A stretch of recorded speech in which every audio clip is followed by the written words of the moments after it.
You are listening to the Intelligent Vocalist Podcast, episode 81. Welcome to the Intelligent Vocalist with John Henny. This is the podcast dedicated to help you be a smarter, better, more informed singer. And now, your host for the Intelligent Vocalist, John Henny. Hey there, this is John Henny. Welcome back to another edition of The Intelligent Vocalist. I do so appreciate you spending this precious time with me, or your precious time. I'm not sure how precious this time is, but maybe I'll try and make it somewhat precious. Let me try. But a few things first. A couple of housekeeping items. So my audiobook, I just got back the edited files about an hour or so ago, so I'm going to be spending time listening to myself droning on about all things teaching, since I've now written the book and recorded it and now have to listen to all of my recordings. So I've spent a lot of time with my book, but the audiobook version hopefully will be available in a couple of weeks. I know the Audible process takes a little while once you submit to get approved.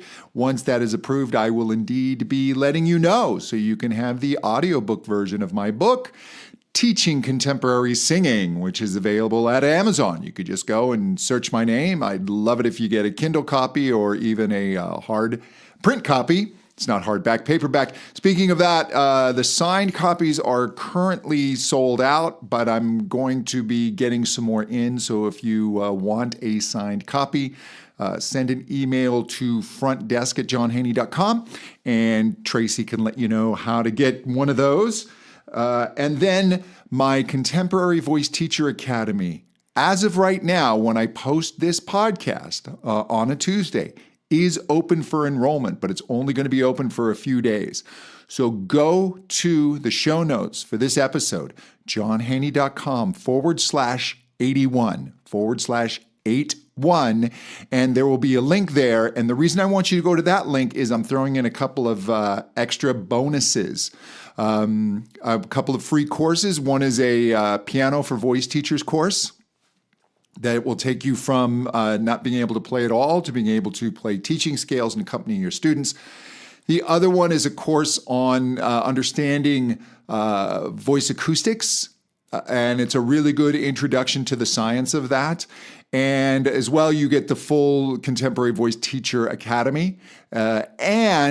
If you are one of the first 20, you will also get a free 20-minute consultation with me where I can go through your teaching goals, your business goals. I'll get on the phone one-on-one with you or over Skype, Zoom, whatever.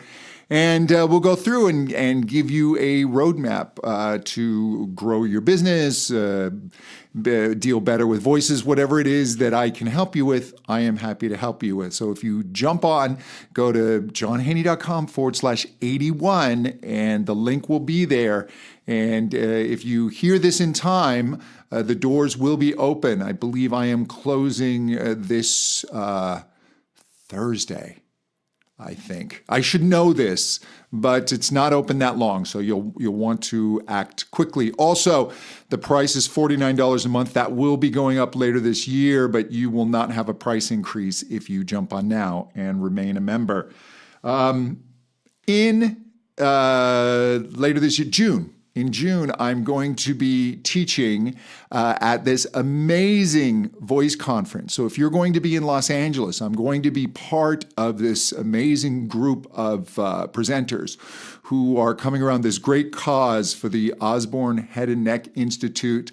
They have this wonderful foundation where they go and they give ear, nose, and throat doctors will fly out and help underprivileged people in other countries deal with horrible problems, health issues, and tumors, and all kinds of things that they're specialists in underprivileged countries, and they just do absolutely wonderful work. This is being put together by Dr. Reena Gupta, who wrote the amazing OHNI voice book. That's a fantastic reference. And Mindy Pack, who's a wonderful voice teacher and friend, and she's currently on tour with Justin Timberlake as his vocal coach. So, and she's just fantastic. She not only is a celebrity coach, and not all celebrity coaches are great, I can tell you, but she's actually one of the really smart ones who really knows the voice. And she's just assembling this fantastic 3-day study course for voice teachers, and I am honored to be presenting a couple of classes there. So go to the show notes for this episode /81, and I will have a link to get tickets as well. That is going to sell out rather quickly, so you'll want to jump on that. All right, today's topic is about not losing the joy of singing, and I will tell you a little personal story. During my own study of the voice and when I was taking lessons really intensely and improving, one of my big issues, as it is with a lot of singers and especially guys, we like to muscle things up, is I would get a little heavy and I'd get a little shouty and I could make the note, but I'd pull and fatigue the voice. So I did a lot of work on getting lighter through my mix area and adjusting the vowels so they weren't so broad. But it got to the point where it was so hyper-focused. And I had this feeling of like it was almost like the game of Operation. You remember that? And you have to take the tweezers and you take out the little guy's funny bone. And if you move to either side and your tweezers accidentally touch outside of the hole, his nose lights up and you get this buzzer. And I felt vocally like I just had such this narrow thread that I was allowed to be in. And if I moved one fraction on either side of it, I'd just be told, no, that's wrong. No. And it got to the point where, and it was part of my training, and it was also just me in the practice room, so not wanting to be wrong and trying to be so careful and so precise, and just I began to lose a sense of musicality, if you will. It was so much about being technically correct that I really stopped enjoying singing. And this is something I've heard from other singers when they begin to study and really take their voice seriously, is there's a certain amount of joy lost. And I still remember distinctly one day sitting at the piano, practicing a song. What's that song? Oh my gosh. And there are going to be people yelling at their device. Anthem from Chess. I was going to say the song the Russian guy sings from Chess. Anthem. So you don't have to scream Anthem at me. And I just, in frustration, I just sang that song full out. I didn't care about making mistakes. And I sang part of it wrong, and maybe a bit of it was too heavy, but I just allowed myself to fully sing. And when I finished, I started crying. And it was this cathartic breakthrough of just throwing technique out for a minute and allowing myself just the joy of singing. And this is the danger that we step into as singers, is we risk getting, as we step into formal study and getting serious, is we risk extinguishing what we truly do love about singing. And there was, I've probably told this story on the podcast, but this so profoundly brought the joy of singing home to me. I was walking around in Camden in North London, and I walked by a pub, and there was a whole group in this pub, and they were all drunkenly singing an Oasis song, and at the top of their lungs, and they were having an amazing time, just connecting with singing and releasing emotion with singing, and it was this whole group experience, and it wasn't really good. I mean, it sounded like a bunch of somewhat intoxicated people just shouting out a song, but there was such an energy to it and such a joy that it really struck me that The whole point of doing all this study and doing all this work is so that at the end of it, you can come back out and be where that pub full of people were and just be within the joy. Just you're going to sound better than they do. But you don't want to lose what it is that they have. They weren't worried about being under the pitch. They weren't worried about having a wide vowel, or if their closed compression of the chords were too high, or where their formants were. They just were being completely human and just being a conduit for musical expression. And it's just a beautiful thing. And I know in the podcast where I've talked about working things very, very specifically and working like a musician, getting that microscopic focus and working on a technical issue in isolation, not just singing a song from top to bottom.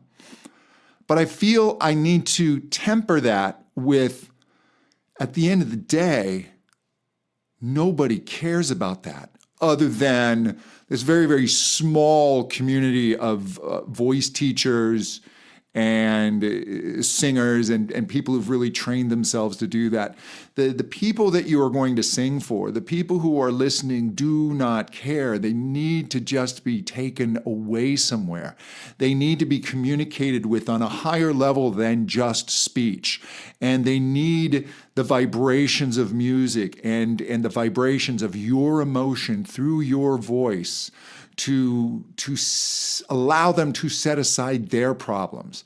And as you are singing and they're absorbing what it is that you are saying, it gives them permission to feel their own emotions in a way that's safe, and it's a release. I mean, music is just a wonderfully miraculous communication that we've come up with.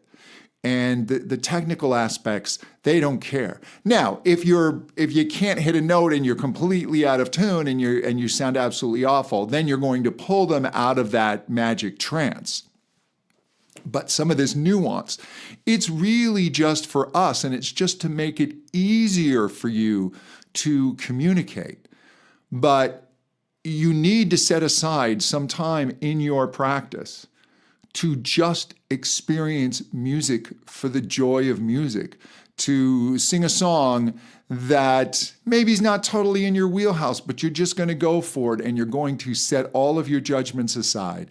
As long as you're not grinding your vocal cords to a pulp and it's painful, it's okay if you're wrong here or there. If it's a little heavy, if it's a little wide, if you don't quite get the note, if it cracks, it's all right. I'm giving you permission. You need to have that. You need to have that joy. You need to have that release. And then when you come back to the technical, there's a reason to work through the technical. There's an end game, and the end game is that joy. The end game is being in that pub, singing that Oasis song with a whole room full of people you don't know, except for the fact that you enjoy alcohol and this one song. And that's what I want for you. I want you to be able to hold that, to experience that, go back into the technical, work that, and then go back into the joy of it. And there really is this balance. And I don't want you getting caught up in the technical. There's a ton of work to do there. It takes a lot of focus. It takes a lot of dedication. But that in and of itself can become a trap. And you can also start getting so caught up in the technical that if you're not technically perfect, you hold yourself back from going out and singing, from recording, from performing. And that really defeats the purpose. In popular music, I was thinking about this in terms of classical music versus popular music, and I'm not sure everyone will agree with me, but the aesthetic of classical music is there's this real refinement of almost technical perfection. And then from the technical perfection, if you can also communicate emotionally, well, that's when you've reached the highest level. But technical perfection really does stand somewhat at the forefront. And classical singers, it's really within the culture. There are no self-trained classical singers, or they're very, very rare. I mean, you understand that from a young age, you are going to have formal study and coaching and language and all of these things that you need to work within that art form. Whereas in popular music, I would say a good percentage, if not the majority of popular singers through the years, have no formal study, because the aesthetic there is it's communication first, and then if you can work in some technical perfection as well, that's a higher level, but communication stands at the forefront, and emotional connection. And since I deal mostly with popular music, and most of my clients are, that's what I'm usually discussing in these podcasts, you need to keep that at the forefront.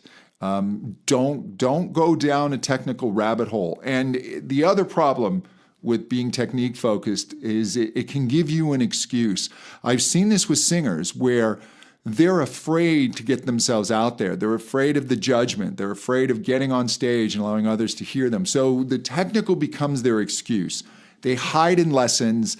They hide in the practice room. And I tell people, if you don't get out there and really work this, if you just come for lessons, you're really not going to reach your potential.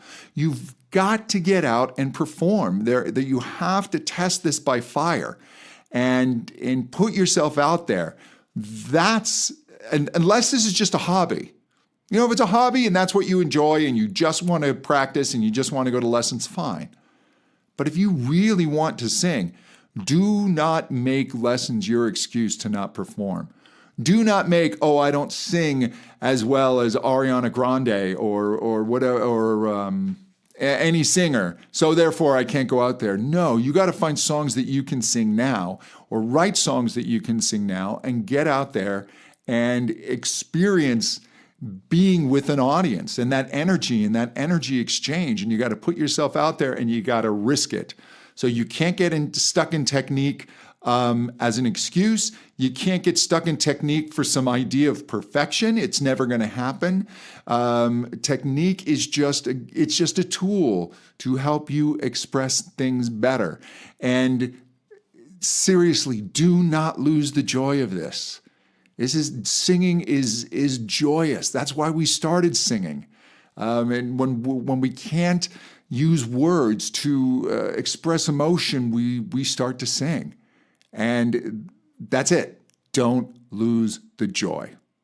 Hey, I really want to thank you for spending this time with me.